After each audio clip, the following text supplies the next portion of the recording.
رسول الله يا هدي يا بشير يا طبيب.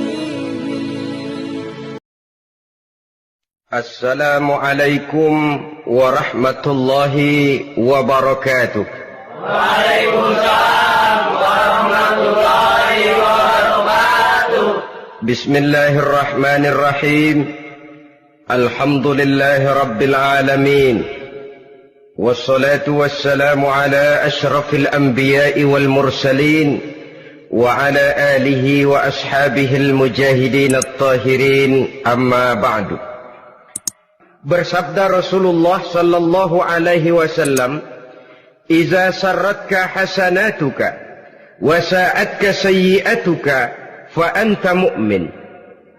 Apabila perbuatanmu yang baik menyebabkan engkau bahagia, apabila perbuatanmu yang baik menyebabkan engkau gembira, dan perbuatanmu yang jahat menyebabkan engkau jadi susah, itulah tanda bahwa di hatimu masih ada iman.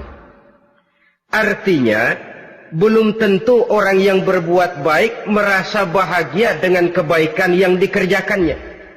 Dan tidak selamanya orang yang berbuat jahat sanggup menyesali perbuatan jahatnya. Oleh karenanya, apabila iman masih ada, apabila hati masih hidup, perbuatan yang baik menyebabkan orang gembira, perbuatan yang jahat menyebabkan orang susah dan gelisah hatinya. Ini mengandung pelajaran. Sekali kita berbuat baik, jangan sekali-kali menyesali kebaikan itu. Sebaliknya, satu kali kita melakukan kesalahan, hendaknya selalu menyesalinya.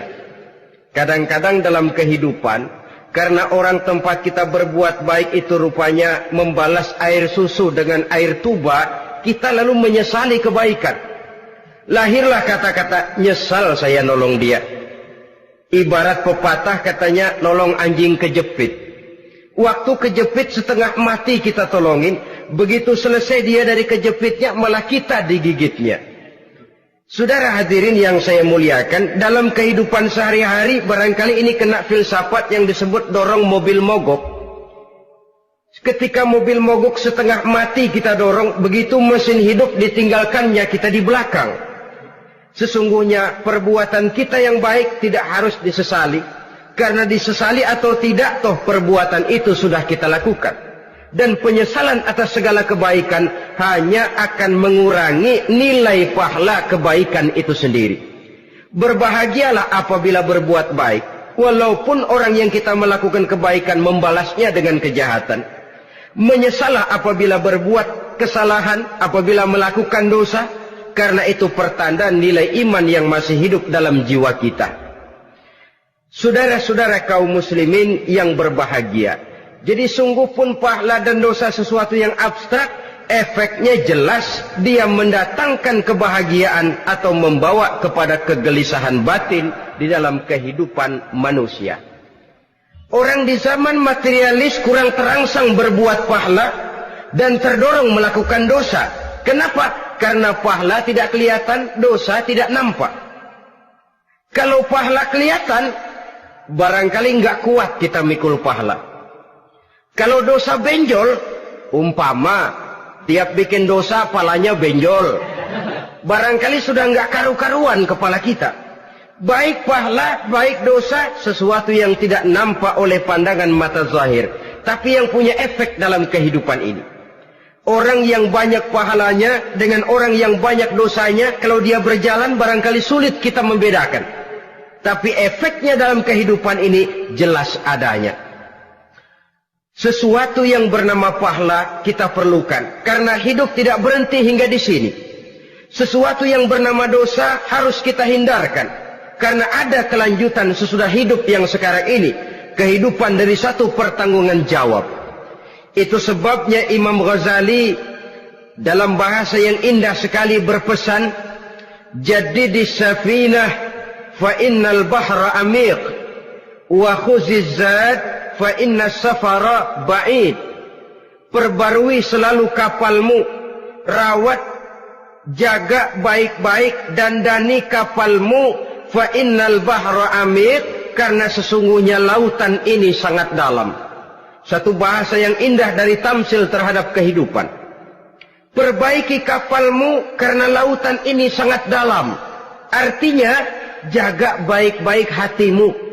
Pelihara iman dan keyakinanmu.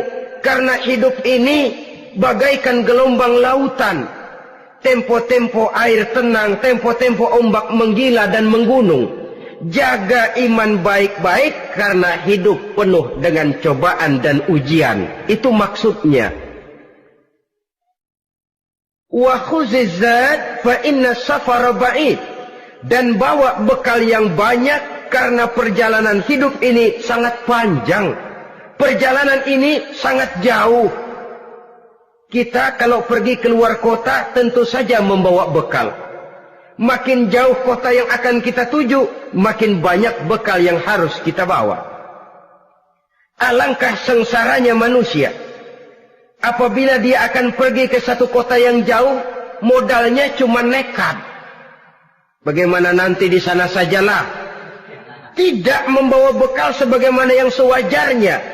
Hal yang semacam ini, senangnya sih belum tentu, keblangsak dan susahnya sudah kebayang. Itu dalam kehidupan di dunia ini. Bagaimana kalau sudah bicara tentang kehidupan yang akan datang? Karena sesungguhnya hidup ini merupakan satu perjalanan yang sangat panjang. Sejak kita tinggal di alam arwah, pada saat jasad belum lagi diciptakan Allah, ruh sudah diciptakannya lebih dahulu. Sampai kemudian kita pindah ke alam rahim, alam kandungan ibu. Untuk kemudian berpindah kepada kehidupan dunia. Dari dunia ini kita pindah ke alam barzakh.